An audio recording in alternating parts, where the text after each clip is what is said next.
Okay, so let me start with a number of announcements. Um, there's a homework due today, which I see you guys are handing in. Uh, there is a homework proposals due on the 17th, and I gave a handout. We got the possible topics last time. If you didn't pick that up and you would like to pick it up, go to Rosita in room 253 to pick that up. There is going to be another lab assignment on enhancement, which is I think one to the last assignment, due on the 24th of March. And Cindy, remind me to put that up on the web page. 2 weeks I think should be plenty. And that's about all the announcements I have. Any questions or comments? Just as a quick show of hand, how long on average did it take you guys to do? How many people took less than 5 hours to do this? More? 5 to 10? Most people, okay. 10 to 15? Wow. Large number, okay. 15 and higher? Okay. All right, very good.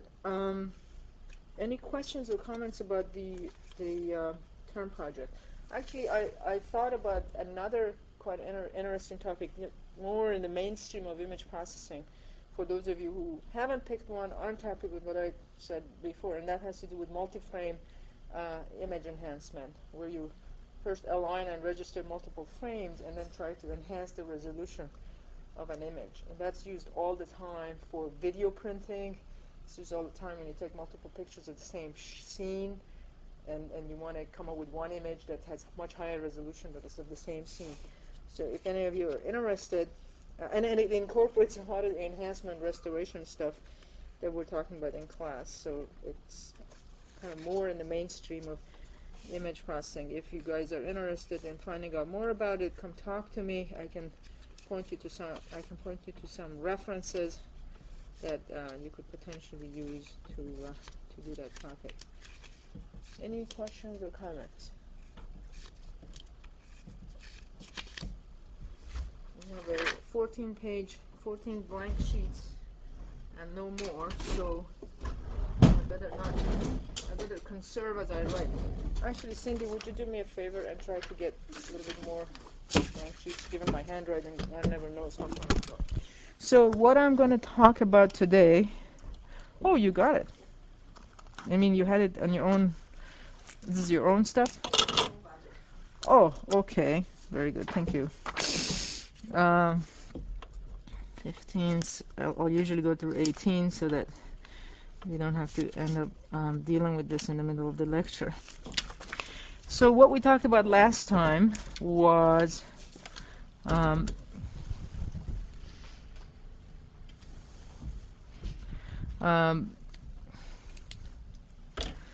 using histogram equalization for image enhancement. And what we're going to talk about today is looking at some local enhancement techniques, whereby you look at a small region in order to, rather than looking at the entire image and the entire histogram of an image, trying to figure out what transformation to apply to make it look good, you want to do things in slightly more localized way. Use the local statistics to either do contrast enhancement or do histogram equalization in a local way. Then I'll talk about enhancement using arithmetic and logic operation, in particular using subtraction, averaging. Then I talk a little bit about spatial filtering, which is really nothing but the linear shift invariant filters we've talked about earlier. Then I talk about nonlinear filtering, which is order statistics, things like median filtering, min-max filters. I talk a little bit about sharpening filters. That means high-pass filters, again, linear time invariant, that make the image look better. In particular, I'll talk about using the derivative operator, make images look sharper. That's one. Generally speaking, sharper images look better. So to enhance things, you want to sharpen things up. And the last thing I'll talk about is unsharp masking and high boost filtering, which are related to each other. So let me get going, and the first thing I got to do is bring up the zip page from Gonzalez and Woods.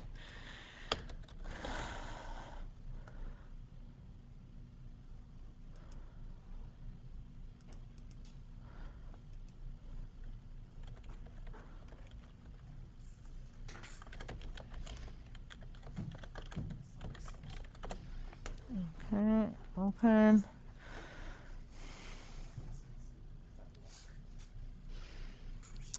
Use evaluation. Okay, and we want to go all the way to picture number 23.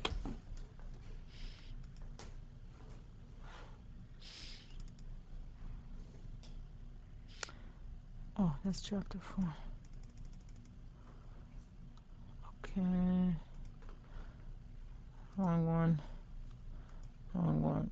On chapter 3.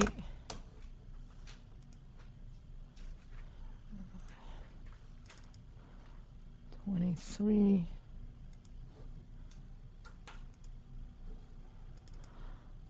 Okay. Okay, so I think we have everything just about ready. So the first kind of extension of what we talked about last time that I like to mention is local enhancement using local histogram.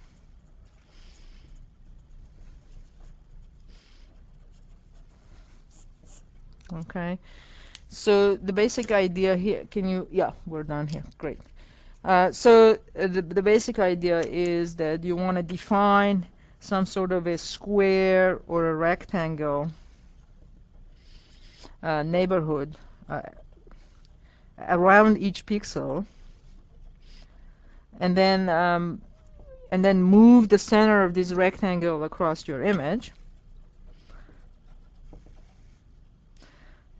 I call it a window across the image, and you end up doing localized operation. And so at each location you do something that depends upon the characteristics of the image at that location. So that's what we mean by local. So at each location, for example, in this case, we compute histogram in the window that you've generated. Okay, and then do histogram equalization. So the picture is this. You have, let's say, a 3x3 window or a 5x5 window. You center it on this pixel. You compute the histogram. You equalize that, and then that you can either do what's called block by block processing, which means that you then move to the next block next to it, another 5x5, and repeat that same thing, or you can determine the value of the mid pixel. You can do histogram equalization, and after you're done doing histogram equalization, that only nails down the value of this one pixel, and then you have to drag the window from 1 by 1 pixel and do that thing again. And each time you do all of that calculations, you end up getting you end up equalizing the histogram for that one point. So either one is possible. Of course, this second method I just talked about is much more computation intensive, and it takes a long time to do. But just to give you an idea, if you can switch back to the screen here, just to give you an idea how this technique works, suppose that you start with an original image that's shown here. And if you do global histogram equalization, you get something like this. And if you do the local histogram equalization, you get an image that looks like this. And you can see there were these little squares inside these squares that were hidden. And by doing the localized histogram equalization, you were able to revive them pretty easily. Okay, and in this case, the window that you're dealing with is 7x7. Okay. Next, what I want to talk about is using local statistics for enhancement. So use local stats for enhancement. So here, what do I mean by statistics? Well, the two easiest or most common parameters used for statistics are, in statistics, are mean and variance. And the beauty of image processing is that you have a lot of pixels, therefore it's very easy to compute statistics. You have a lot of data points, in other words. So you can come up with things like global mean, which we define and denote by m sub g, summation from I equals 0 to L minus 1 of R sub I, probability of R sub I, where R sub I corresponds to the intensity level I. And we have I ranging from 0 to L minus 1, we have L levels of intensity. You can also come up with the global variance, which we denote by var sub g, which is nothing but summation from I equals 0 to L minus 1 of R sub I minus the mean that you just found, squared times probability of R sub I. Okay? Now you can at the same time come up with the idea of local mean around a region. So local mean is defined as follows. If suppose I have I want to use S of xy as a neighborhood or sub-image that's centered around xy, then the local mean is defined, first of all, we denote it as m of sxy, m standing for mean. It's the summation for all the pixels s and t that are member of this region sxy. Rs comma t is their intensity value, and probability of rst is the probability that they take that value. And then local variance is sigma squared sxy. Again, these are all fancy mathematics for really nothing. You're looking at a small window and you're computing the mean and the variance of the intensity around that little window. Is the summation again of s and t in sxy of rst minus m sxy, the mean that you just computed, squared, and then probability that r takes on probability that of intensity level r at location st. Okay.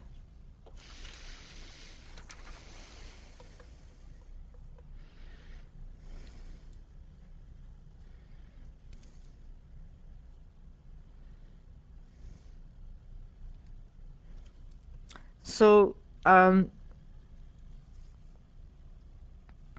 here's an example of a situation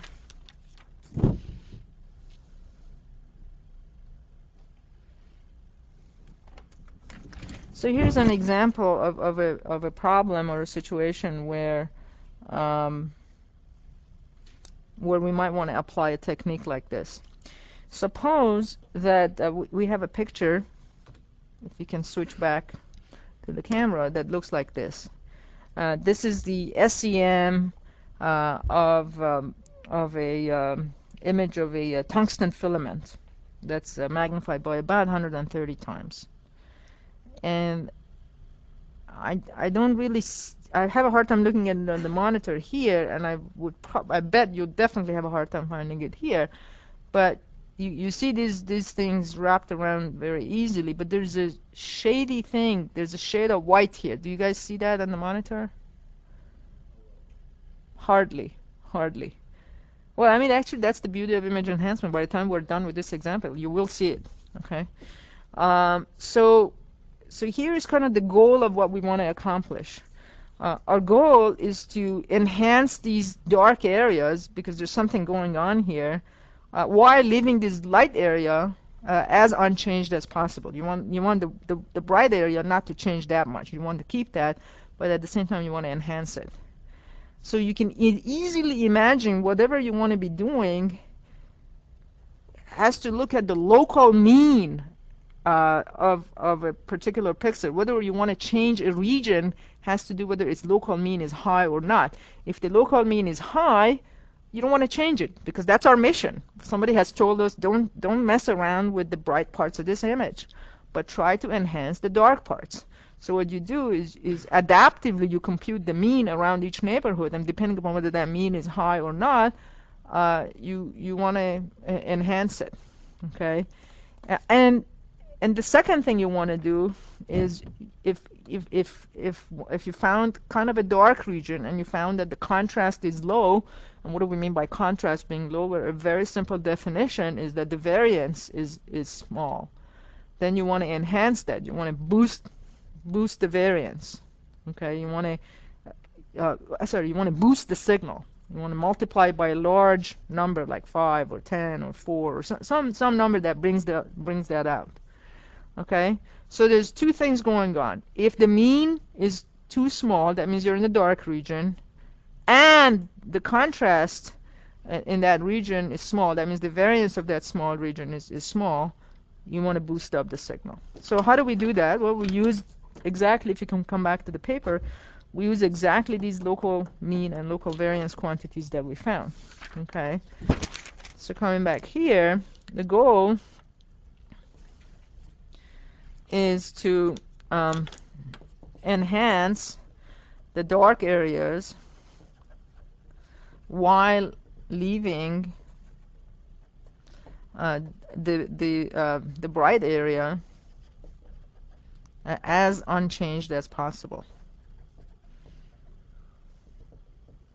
Okay, and so to do that, we first detect regions that have both of these characteristics. Characteristic 1 is they have to be dark. And what does dark mean? That means local mean has to be small. Small compared to what? Compared to the global mean. And what do we write mathematically? What does that mean? It means that MSXY, whose definition we wrote on the previous page, is smaller than some constant threshold K0 mg. This was our global mean. This is our local mean. And this is some constant K0 that we arbitrarily choose between 0 and 1. And we want it to be dark, but also it has to have low contrast. Okay, so I want it to have low contrast. So if it's a dark region, if you go back to the computer, if it's a dark region like this and it's got high contrast already, you don't want to touch that too much, right? So come back to the paper. So low contrast, which means that sigma SXY, the variance, the local variance, is smaller than some constant K2 times the global variance. So this is global var. This is the local var. And this is some constant K2 larger than or equal to 0, some constant. This is also a constant. And this is all good, but it turns out there's a bunch of regions here that are completely dark and they're flat. That means there's no object in them. So if you end up enhancing that, then you might end up boosting noise. So if the local variance is really, really small, which means that it was probably just a flat region with a little bit of noise added on top, you want to leave that untouched. So we're going to add a third condition. We don't want we want to enhance the areas that have low contrast, but not too low of a contrast. Okay, so if you can go back, so condition C is we want it to have not too low of a contrast, because we want to leave the flat regions unchanged. Flat regions that really didn't have anything in them to enhance, unchanged. So sigma SXY, you want it to be larger than K1 var G, where this K1 is a very small number, like 0.01 or something, and this K2 we want to pick kind of a larger number, something like 0.4. Okay, and finally we pick this K naught again for this particular example as 0.4. So you can see this number is very, very low. So you just want to make sure that there's a little bit of contrast happening. It's low contrast, but not zero contrast, not extremely flat. So to summarize, now that we figured out which regions we want to touch, regions that are dark, low contrast, but not too low of a contrast, then you can write down the processed image g of x comma y as a function of the unprocessed image in the following way. It's a scaled up version of the original image if these three conditions are satisfied. In other words, the local mean smaller than k naught global mean, and the local variance is smaller than some constant times the global variance, but larger than some constant times global variance. And it's zero otherwise. So this is kind of the overall strategy one can pick in terms of enhancing this.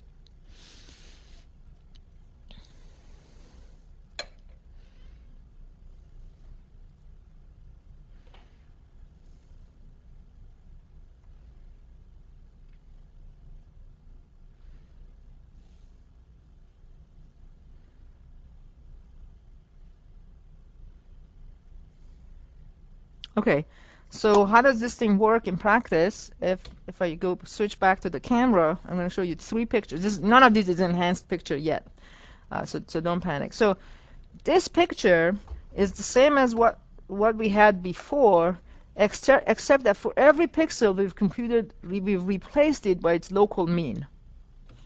So again, on your monitor, it doesn't come across too well, but if you're looking at the book, or if you're looking at this high-res monitor that is sitting in front of me, this will be what? How would this compare to this if you replace these pixels by its local mean?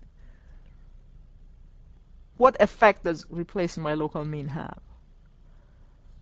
Smoothing, exactly. It's the same because you're replacing a pixel by average of the pixels around it. Averaging is a low-pass filter operation with h of n1 and n2 is 1, 1, 1, 1, 1, 1, 1, 1. So it has the effect of low-pass filtering, and the bigger the region is that you're doing the averaging, the more blurred the thing becomes. And in fact, that's one of the things I'm going to be showing to you in, like, I don't know, 10 minutes or something. So this is what you get by just low-pass filtering. Local mean processing. This is computing MSXY for every pixel and replacing that pixel with that. It's computing the variance for each pixel. Okay. And as you can see, this is kind of the local standard variation. So these are the parts where you could easily see there's problems going on. And this is a binary picture that's obtained by looking at this equation that I wrote. Processed is if condition ABC is satisfied, and do nothing if those conditions, all three, are not satisfied. This is a binary picture showing where conditions A, B, and C are all satisfied. So it's either a white pixel or a completely black pixel. If it's white, it means condition A, B, C was satisfied. If it's black, it means it wasn't satisfied. So you can see these stripes appearing here that weren't there before. And now if you apply this equation that I wrote down, this is what you get. And you see these, you see these stripes appearing, which I hope on your screen also does appear. Okay, so depending upon what's going on, you might want to play additional games. And another, actually, does anybody have Eennlb's book? Now that I think about it, there was a really good example in Eennlb's book as well. I usually bring both of my books. I didn't this time because I thought I'm just going to use nice PowerPoints. But anyway, there's a picture, for those of you who have the book, there's a picture of an aerial image taken by an airplane from a local region where clouds are covering a certain region. So what it is that the region where there's clouds, the intensity values are high because clouds are white, but the contrast is low. So if you look at your image and look at the way it was acquired, then you can devise these equations and these systems to figure out which areas you want to boost, which areas you want to unboost, etc. So there's, again, I just thought about it now. It's a dramatic example, and it's one of the good examples in Lim's book. Not all of them are very good. So maybe next lecture I'll bring it up to show it to you. But here's another example where you want to boost contrast in places where the intensity, where the local mean is high. That means there's a cloud. Okay. Any questions? All right. So let me move on. If you can switch back to the camera down here. Let me look up to the move on to the next set of techniques. So enhancement using arithmetic or logic operations. So what are some logic operations we all know about, where you can do AND, you can do OR, you can do NOT. And for those of you who are circuit designers, you know that these three operations are functionally complete. That means that if you can do these things, then you can accomplish any logical operation that you ever needed. Actually, Cindy, isn't it true that if you have a NAND gate, that's all you ever need to do something? The NAND and the NOR itself is functional complete. NAND and NOR together, not just NAND. Oh, that's exactly what I remember. So I think AND, OR, and NOT might be just too much. Not quite sure. But from circuit design, we know that NAND by itself is also functionally complete. But it's very hard to it's kind of hard to imagine what a NAND process does to the pictures. It's a little bit easier AND, OR, or NOT, as I'll explain in just a second. The NOT operation is the same as it's the same as just a negative transformation that we talked about many weeks ago. Is just you have a pixel, you've got 8 bits, 8 bits per pixel, and you just revert the ones in that pixel become 0, the zeros become 1, and so it's kind of like building a negative. And OR are kind of masking operations. And so let's switch back to the camera and let me show you what I mean by masking operation. So here's a picture of, I don't know, it seems to me it's the Capitol Hill, but the book doesn't really say what it is. And here's on the top, I'm doing the AND, I have an AND image mask. So what does it mean? That means this is my mask. It's black everywhere. All these pixels have 0, 0, 0, 0, 0 as their intensity.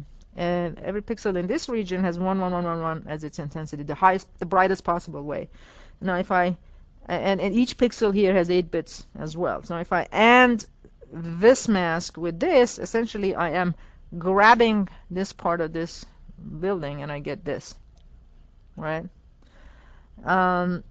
And you can imagine that if you didn't design your AND mask to be all ones in this region and, have, I don't know, 4 of them 1 and 4 of them 0, you can get funny other logical operations at the end.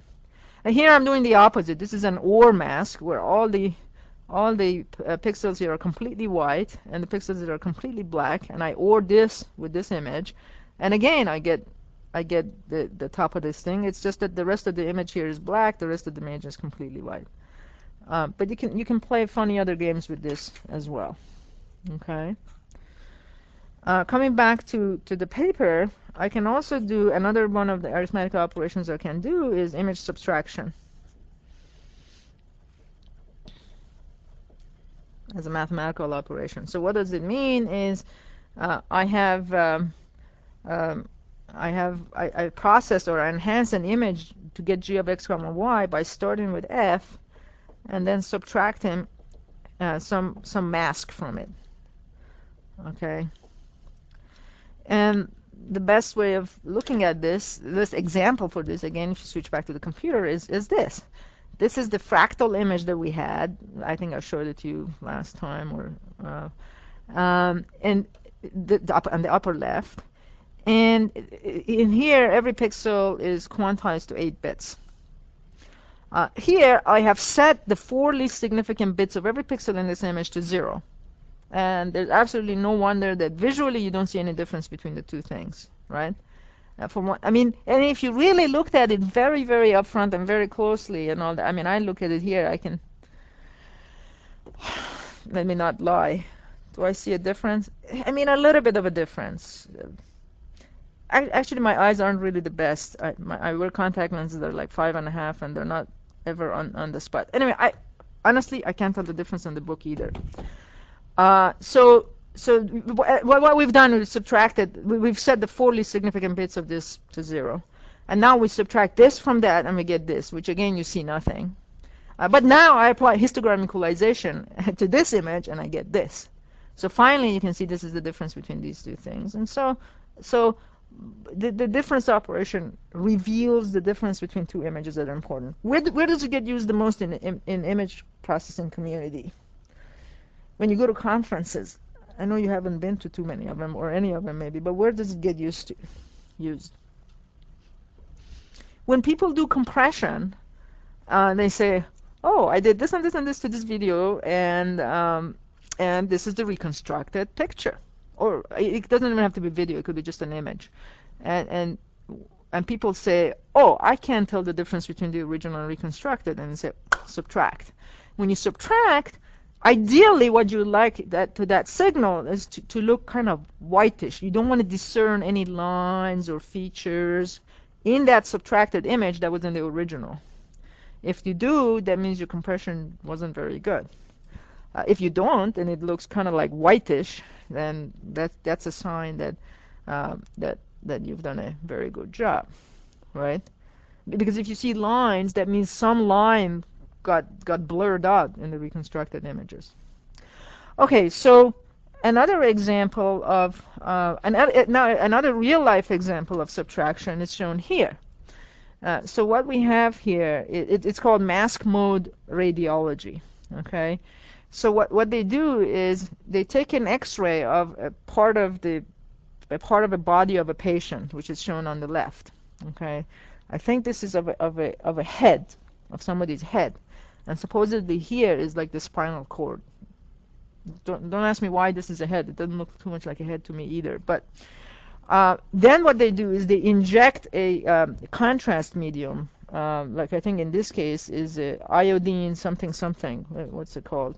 Iodine medium into the patients, and then they start taking a series of pictures. Again, it's an X-ray video type thing, so you get a series of videos coming out. You subtract the masked image before you injected the dye from the images that you get after you inject the dye, and by looking at this sequence of images, you can figure out how the dye is propagating in the guy's head. How the dye is propagating in the guy's head, right?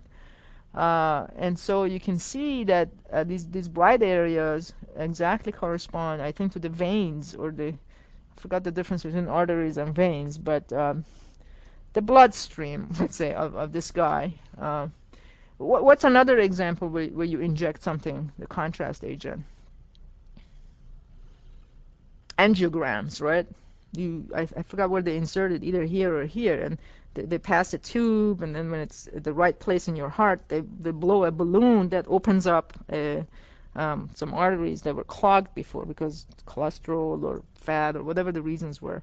So there's another example where you take pictures, and by subtracting these two from each other, the surgeon or whoever is doing the injection can see quite well what's happening. Actually, when they do spine injection, I think they also put a contrasting agent, especially for necks, because you want to make sure the needle goes in where it doesn't touch the spinal cord. The consequences are grave if it does. And the X-ray that you use for these things, if it's a TV X-ray where you're getting lots of pictures as a function of time, it's very low dose, because otherwise, I don't know, you get exposed to too much radiation. But the point is, the subtraction reveals what's happening there. Okay. Any questions? Okay. So the next thing that I'm going to talk about real briefly along the lines of enhancement using mathematical logic operation or arithmetic operations is enhancement using averaging. And actually, I hesitate for saying that. Why do I hesitate for saying enhancement using averaging? It's kind of an oxymoron term, right? Why? That's right, because in that case, enhancement blurs it. But for some situation, you can get a better picture by doing well, okay, sorry. There's two kinds of averaging. The example I'm going to talk about now is not local averaging of the pixel, but averaging over a series of pictures, right? So, for example, in astronomy, you're stuck with imaging in very, very low light levels, and the sensor noise becomes very dominant. But if you took multiple pictures of the same thing, then average them out, you can average out the noise, but the signal doesn't get averaged out, and then you can drag the signal out of the noise. What would be another? I'll write down the mathematics of this in just a second. But before I go, what's another example of artistic form of averaging where you've seen posters? People take pictures of the same scene and then they average it out. What's the most famous poster you've seen on that? The picture of like Bay Bridge, right? If at night or some bridge, if I took hundreds of pictures of it at every point in time, let's say thousands even, at any point in time, there's a different car at a different location of the bridge, and they each have their own headlight. So it's a black strip, but the first image there's headlight here, here, here. The second one here, here, here. Now, if you superimpose these on top of each other, or average them out, there's another word of saying that, you get a straight line, which is a superimposition of all the lights that ever occurred in all the 1,000 images, showing the path of the cars. Have you guys seen this? Or am I talking to a... Okay. So here's another example that or you can do a long exposure. That's very true. Can you have as long as like an hour? Yeah, I think so. Yeah, I think the picture would look too blurry. Yeah, but 10 seconds is not enough, I think, to do enough averaging. Yeah. Anyway, so you can do, it's true, you can generate pictures. I mean, how the pictures were generated, I mean, but that's exactly what image processing is all about, is from now on, after you take this course, you never quite trust the source of an image because it could be processed like we processed these guys. It could have never been captured by it. What is the definition of a picture? When you look at a picture, did that come straight from a camera? Did your eyes visually see that scene? And the answer is many times no, because of all the processing we end up doing on these things. It's kind of equivalent, actually, analogous to when you buy a CD. Why is it that when you go to your favorite artist's concert, it never sounds as good as the CD?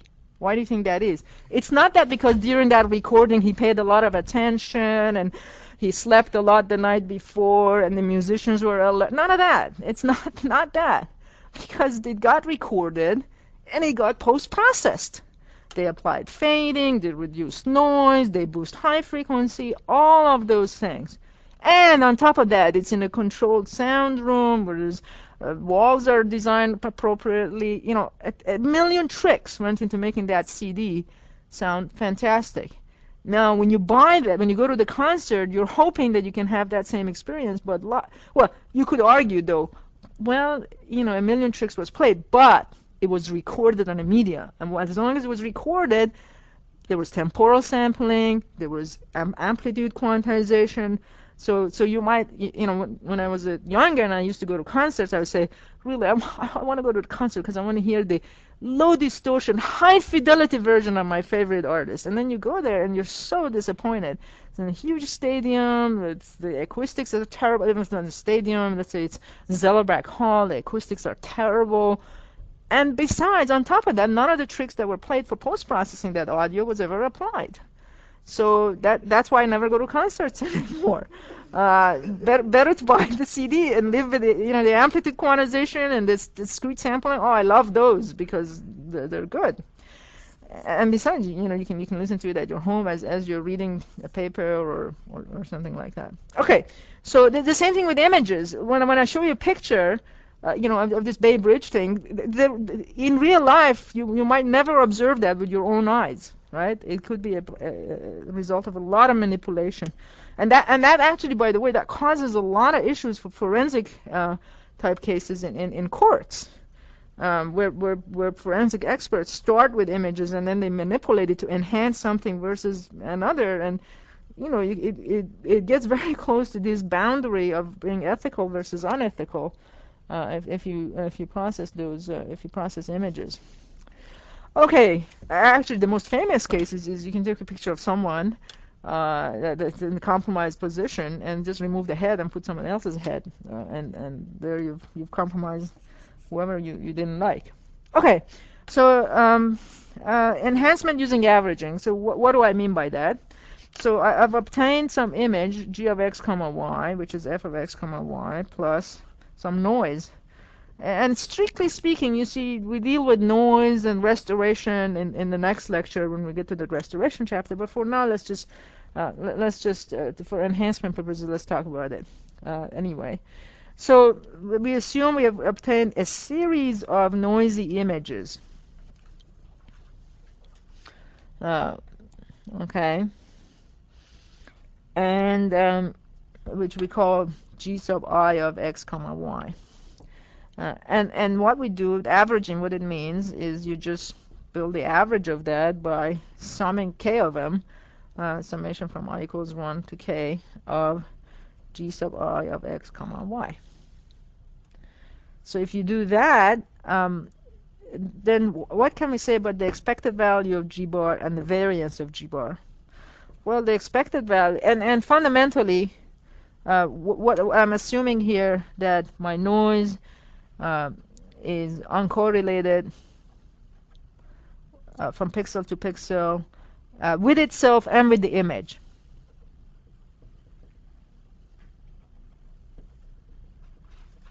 And it's zero mean.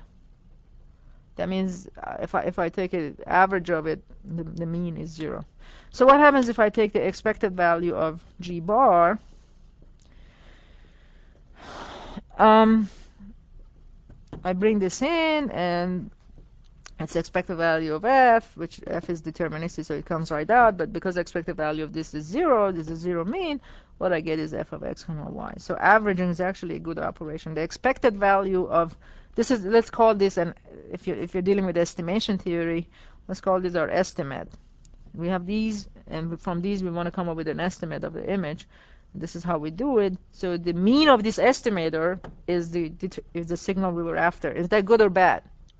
Good. And how about the variance of our estimate g hat of x comma y? You can show is, which we write by sigma squared of g bar of x comma y, is given by 1 over k sigma squared eta of x comma y. Okay. And so what happens is that as you add more terms, so what does it mean? It means that this g bar is a random variable, right? And it's scattered all over the place. It could be here, it could be here, etc. But its mean, on average, we expect it to be centered around f of x comma y. And the variance, it means how far away it is from the mean. The variability around that of that estimate goes down with k. That means when k, the larger k is, the narrower this is, the more likely we're close, the final g bar that we come up with is close to this. So think of g bar as a random variable which has a certain mean and variance. And we're saying the mean of it is f, and its variance shrinks as k becomes larger. So variance of g bar shrinks as k goes up. And that's intuitively, that makes sense, is if you have more pictures and then you do more averaging, then you expect why is that? Well, because the noise values cancel each other up. You're adding up a random variable, but then the signal components add to each other, and so it boosts the signal levels. So here is an example. If you can switch to the camera, and again, I don't know how well it shows up in the pictures there. Actually, let me recommend. I thought about switching the room to somewhere where we have a much more high resolution projector. But for those of you who can't make it because of the many schedule changes we did at the beginning, um, may I suggest that moving on, perhaps you bring your books with you, Castleman. How many of you have bought Castleman? I mean, not Castleman, Gonzalez and Woods. Almost all of you have bought it. If you can bring it to class, then at least for this portion of the course, then we're not at the mercy of this projection system that we have. Anyway, so what you have on the left is okay. I'm first to admit that this is a canned example, and I switched to Gonzalez and Woods because it has fewer canned examples than Eennlb, but this is a canned example. This is an astronomical image, and this guy on his own, he adds additive Gaussian noise with zero mean and standard deviation of 64 gray levels. So if you then average that 8 times, you get this. Average it 16 times, you get that. Sorry, this is the image. This is after you just corrupt it with additive Gaussian noise of 64 gray levels, with a standard deviation of 64 gray levels. This is what you get if you average 8 of these guys. This is what you get if you average 16 of these guys. This is what you get if you average 64 of these guys, and this is what you get if you average 128 of these. Does it show in the picture that this looks closer to the original than, let's say, this one does? Okay. So some things come through, but it's much better. So the more averaging you do, the better you end up getting. Also, the next picture is kind of an interesting thing. It's the difference between if you did 128, 64. Yeah, so this is the difference between an image that was 8 time averaged and the original image, and this is pictorially the difference, and this is the histogram of it. This is the same thing, but for 16 time average. This is for 64 time average, and it's 128 times average. And as you expect, this signal becomes darker and darker, meaning that if you do 128 times of averaging, it should look similar to the original image more and more, right? So that's why you get black, almost nothingness. And as a result, this histogram also gets shifted as we move on to the left. This Gonzalez guy is a big fan of histograms. Even when you go to the restoration stuff, he keeps showing histograms, which is not a bad thing. But it's not everything. But regardless, you can see that the histogram of the difference becomes darker and narrower and shifted to the left as you do more averaging. So why was this a canned example? Because he didn't actually get 128 astronomical images and average them. He started with one that was good, and he artificially added noise, and that's why I don't like the example. But at least the image itself is not synthetic. It's a real image. Any questions?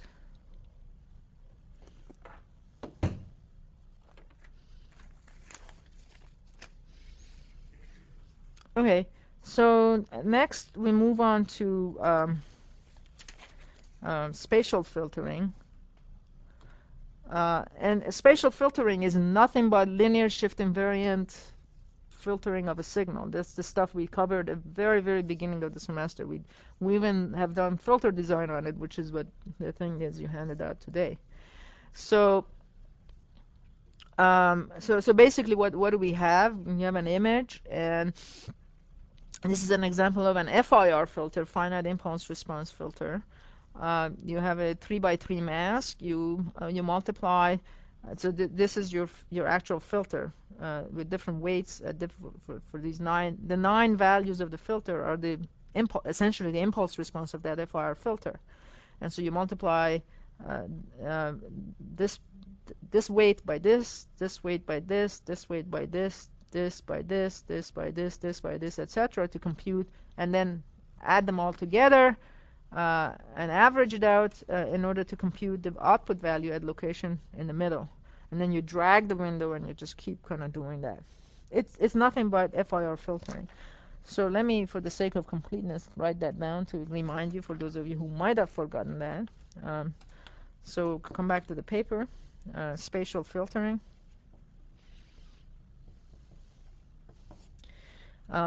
Basically, this is linear shift invariant FIR filtering, where the output g of x comma y is the convolution of the filter coefficient, which is this, and the original image. So S goes from minus A to A, T goes from minus B to B. Okay. So so you can have depending upon how you design your filter, whether it to be low pass or high pass, you can have a blurring kind of effect, or you could have a sharpening kind of effect. So if WST corresponds to a low pass filter, we expect to get blurring. And actually blurring is not too bad for regions where there's noise, but the problem is it also blurs the sharp edges, and you don't want to do that. On the other hand, if WSNT is high pass filter, then you get sharpening. Now, what's the problem with applying a high pass filter to an image? It sharpens the areas that you want sharpened, like the edges get sharpened, etc. But what problem is there if you apply high pass filter to an image?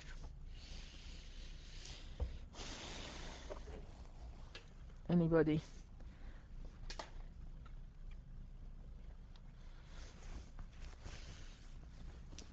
Like a differentiator, an example of a high pass filter. What's the problem with a differentiator? Yeah, exactly. It amplifies noise. If you had noise in your image, then it gets amplified. So if you have a low pass filter, it blurs edges, but removes noise, removes unwanted noise. Here it sharpens edges, but accentuates noise. And for that reason, many times to improve the quality of pictures, it's better not to do linear shift invariant operations at all, or minimal. And if you do it, you ought to be aware that these problems could occur. Okay, so here is an example of applying a square averaging filter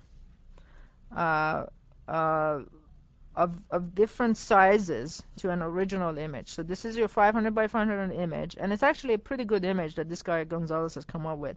There's little squares whose size increases as we move from left to right. These are the random noise areas. This is wider, and as you go down here, it's more pronounced as you go down. And this is a letter A, and for most times, if you have intelligibility in the images, you want to be able to read these things. Kind of reminds me of when I go to the optometrist. But anyway, and these are equally spaced bars that if you end up blurring, you get terrible blurring. So the image is 500 by 500 to begin with, and here we apply a 3 by 3 FIR filter. And all the time when I said 3 by 3, that means all the coefficients are 1. Then here we apply 5 by 5, 9 by 9, 15 by 15, and 35 by 35. So as you can see, this big letter A in the middle gets blurrier and blurrier as you move down. These lines are discernible here. By the time you get here, you can't really tell the difference between the lines. The squares keeps getting blurred as you move on. You can't even, by the time you get here, you can't even make out this letter. By the time you get here, you can't even make out these were all A's. Okay, so but what can we say good about this picture? Well, it removed the noise kind of altogether. This was the noisy part we were trying to get rid of.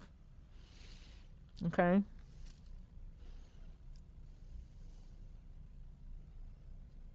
And from a, I mean, those of you really don't remember overhead projectors because you probably, how many have seen an overhead projector in your lives before?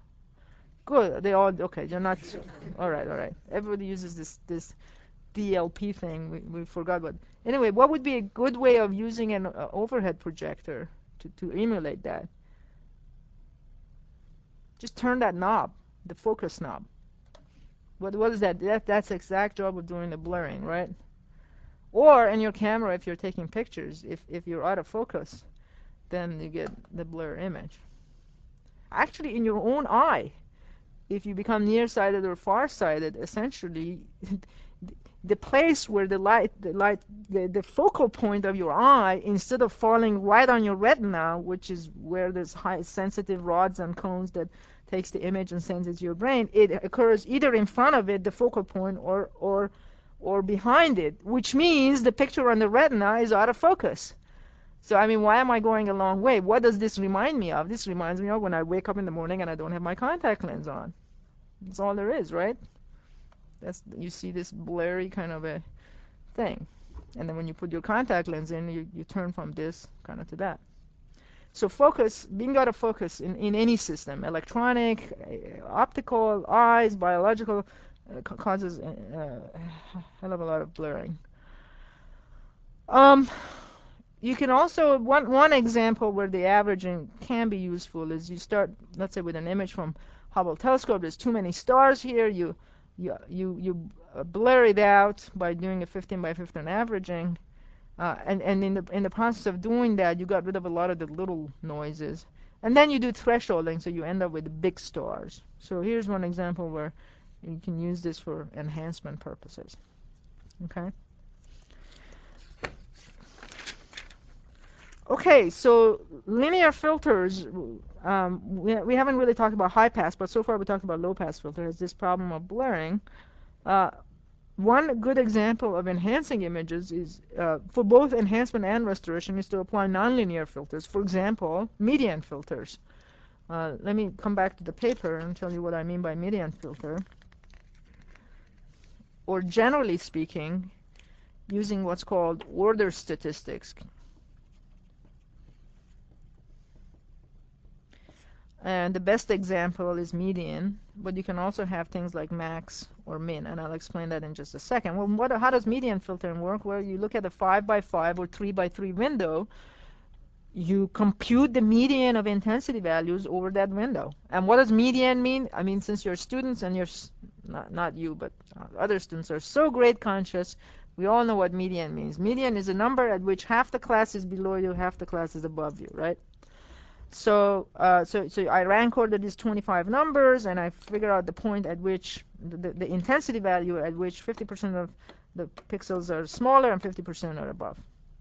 And so I replace then the intensity pixel for the middle point with that median value, and then I shift the window by 1, and I keep doing that. Okay. And how about max? Well, max is the same thing. You look at the window, but instead of computing the median, you compute the max, or the 0th percentile. For min, you can, 100th percentile, and for min, you compute the 0th percentile. But by far, median filter is the best way of doing this. And median filters are very good, as we'll see when we talk about restoration, but we can also see it here, for removing what's called salt and pepper noise. And I'll show you what I mean by just a second. Sometimes they refer to that also as impulse noise. Okay. And a lot of times, when there's shot noise in your electronic or optical system, you get this salt and pepper noise. So here's an example of a printed circuit board. Okay. No, this is not a canned example. So we're on the good side of Gonzalez again. So here's the original printed circuit board. That's corrupted by salt and pepper noise. I don't know if he added it or if it was captured as is.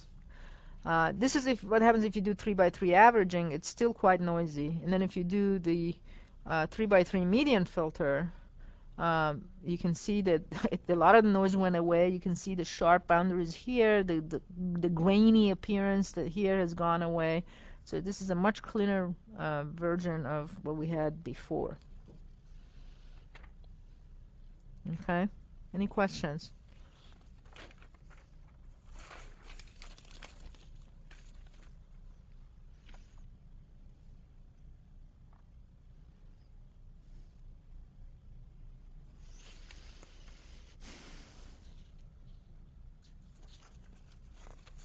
Okay, so next I'm going to move on to um, sharpening spatial filters. Okay, so let me go back to the paper for just a second before we go back to this.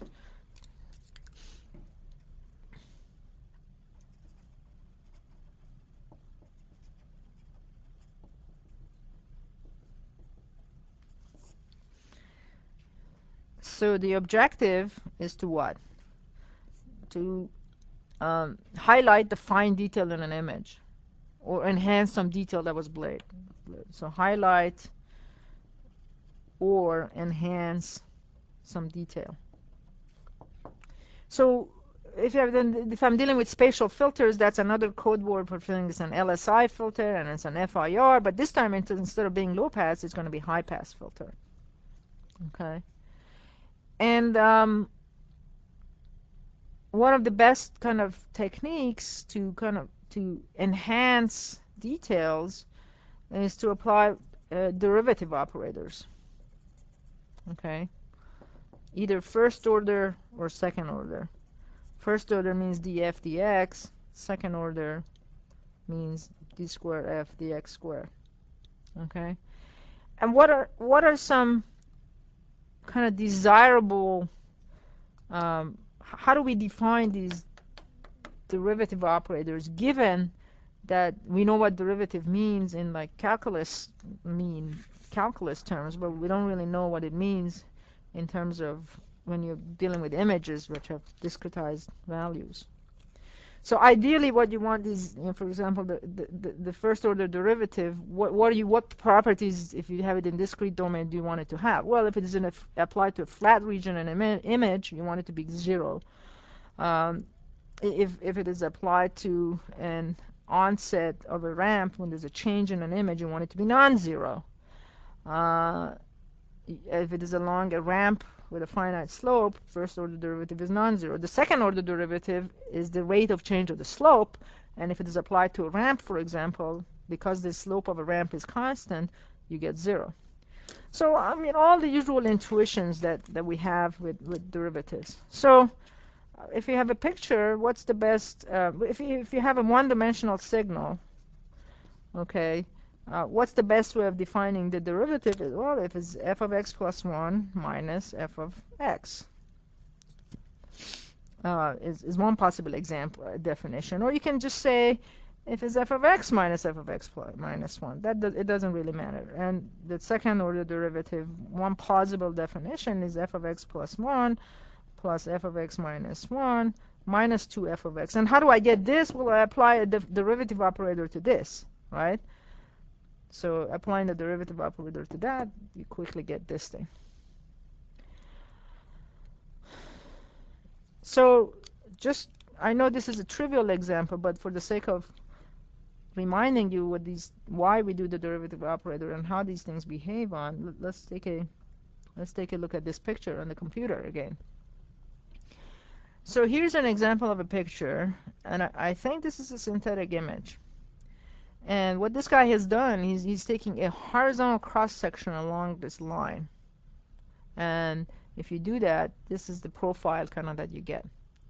So you start off here, it's bright, the intensity goes down kind of linearly, then it becomes completely, so that's this part. Then it becomes kind of flat, black for a while, that's this part. Then you hit the dot, and it goes boom, up and down. And then it's black again for a while, which is this one. Then you hit the line, it goes up and down. And unlike what you would think for a line, it's not a square thing, but it's kind of a triangular thing. And then it's flat again, black, which is this region. And then you hit the white ramp, which is this thing. Okay, so you apply the derivative operator in order to kind of detect the changes that's going on in an image. And what he's showing here is kind of caricature or the illustration or the graphics of this thing. Okay, so this ramp here is the same as this ramp this here, and then this guy is the same as this. This peak is the same as this. That's the isolated point. This is the flat segment. This is the line, the thin line, which is showing here, and then this is the step. So if you look at the image strip along here, these are the intensity values that you get. What you see here is first derivative. This is the second derivative. So first derivative along here is -1 because it's a constant negative slope, and then becomes 0 corresponding to this region, and then it's +6, boom, goes up, and -6, boom, comes down, 0, 0, 0, and then another bump, but this time not 6 but 1 or 2, and positive 2 going up, and then -2 coming down, -1, 0 for a while, and then boom, a big slope of 7 and 0. Okay, now this is the second derivative. So the second derivative is the derivative of this guy, so -1, -1, -1, a bunch of zeros. Here it becomes, it's a doublet. It goes positive, +6, -12, and then +6 again. So it kind of goes like boom, boom, and then boom. Okay, and then another thing. So in general, you can see that which one do you think is better for image enhancement application, for kind of enhancing details, first order or second order? Actually, this doesn't show you. This example is not the one that answers you this question. But in general, for enhancement applications, you're better off using the second order derivative. And when we get to the edge detection part of the course, which is later on, when we talk about segmentation analysis, edge detection, you'll see that you can use either first order derivatives or second order derivatives for doing edge detection. But for many enhancement applications, second order is much nicer. But nevertheless, and you can see that the second derivative has a lot more zeros. It only flares up when an activity is going on like this, or another kind of activity is going on like in the thin line like that. So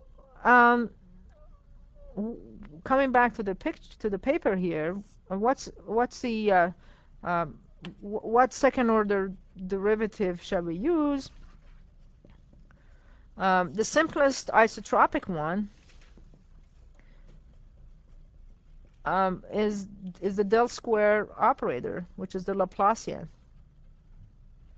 which is d squared f dx squared plus d squared f dy squared.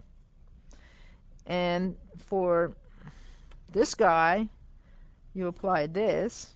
You can apply that. So d squared f dx squared can just be f of x plus y, comma y, minus f of x minus 1, comma y. You just add a y, minus 2 of x, comma y.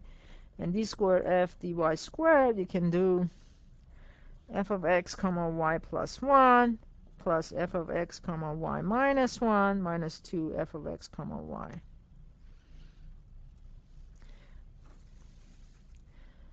And now to compute del square f, all you have to do is add these two things up. Can you roll up, please? Great. So for del squared f, you just add these two things up, and what you end up getting is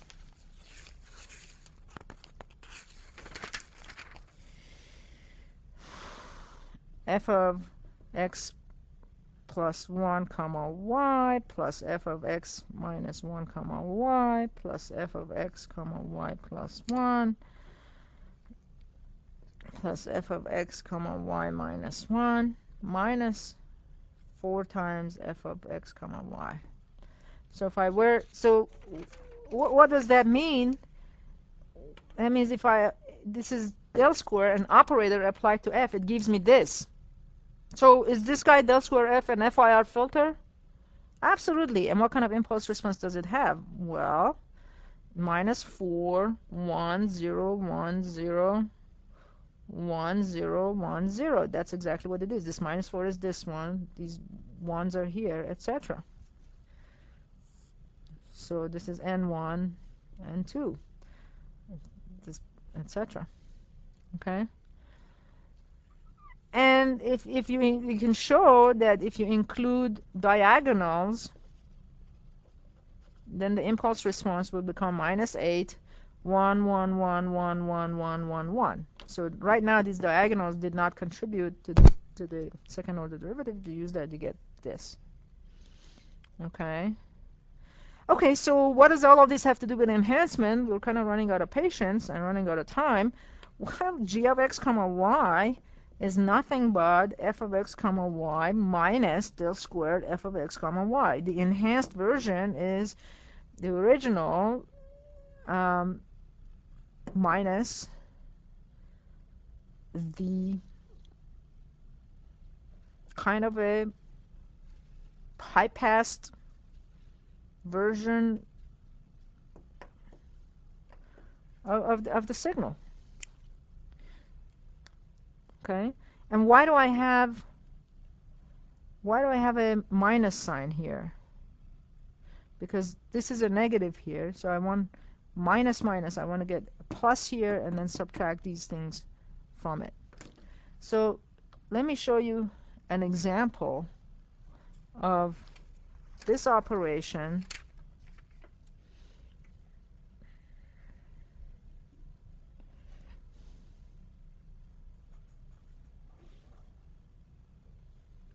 Yeah, so let me show you an example of this particular operation applied to the picture of North Pole of the Moon. That's the original picture. This is what we get if we just apply the Laplacian. That means the del squared f. You apply the del squared f operation on top of this. And as you expect, what do you get? A high-pass filter, a high-pass signal. The places where there's sharp boundaries, it kind of detects it. And there's a bunch of scattered white points here showing that there's a boundary change here. Do you see these white stuff on that screen? Okay. Now, this is the same image. This is the same picture as this, but just scaled so you can see it better. Just scaling operation. And this is the image that you get by f of x comma y minus this. Okay? So you can see that there's quite a bit of does this come across on the screen? I think this doesn't. There's quite a bit of sharpening up here along these things as compared to here. And this edge is kind of much sharper. Okay? So, I guess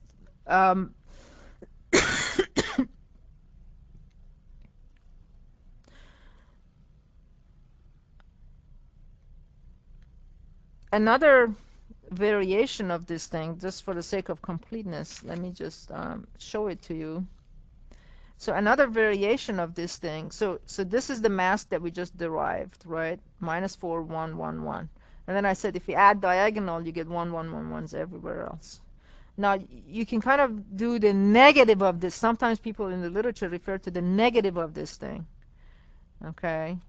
What does a negative of this thing mean? -4 becomes 4, -1, -1, -1. So,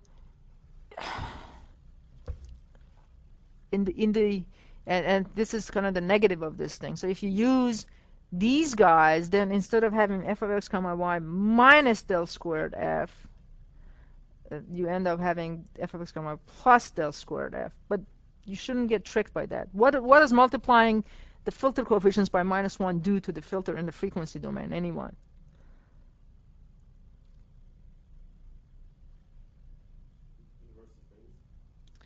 It shifts it, right?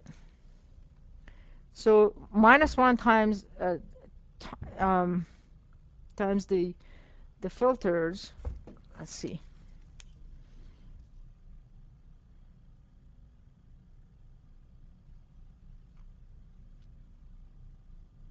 It's the same as multiply. That's correct. The magnitude stays the same, and the phase. That's correct. The phase only changes. It's equivalent to multiplying e to the j pi in the frequency domain. Okay, so the point to make is that you can also come up with variations of these as well. So this is 4 here, 8 here, etc. You can come up with filter that is 5 or that's 9 here. It doesn't really matter. But when we make one more observation about this filter, if the sum of the filter coefficients here is here, here, here, and here, is what? 0. And what does that mean? If the sum of h of n is equal to 0, that means the DC value of the filter is 0. That means the frequency response at omega equals 0, 0 is 0. And what does that mean? It means it's not a low-pass filter, but a high-pass filter. So that's exactly what we would expect it to be. They're both high-pass filters. And coming back here, this is the last thing I want to show before we break up for today. I'll talk about unsharp masking and high boost filtering next time. But so here is another SEM picture. I think it's of a of a tungsten filament or some such thing like that. And down here,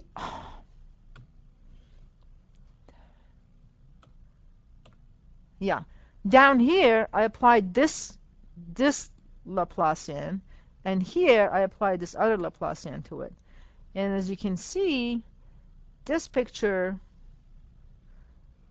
is quite a bit sharper than this one. And this can be it's not, this is really, if you think about it, neither one of these is strictly speaking a high pass filter, because at DC the value of this thing is 1, the value of this thing is 3, 6, is also 1. They both have the same DC, but this thing has been accentuated. So you can play with the center values of these things in the shape of your filters in order to bring out details, contrast, and various other things in your picture. And all these are, we have to remember, is linear shift invariant filters. All we're doing is the FIR filtering that we've talked about, dealt with, you've done homeworks on, etc., etc. I'm going to stop right now. Next time we'll do unsharp masking and high boost filtering, and then move straight on to restoration.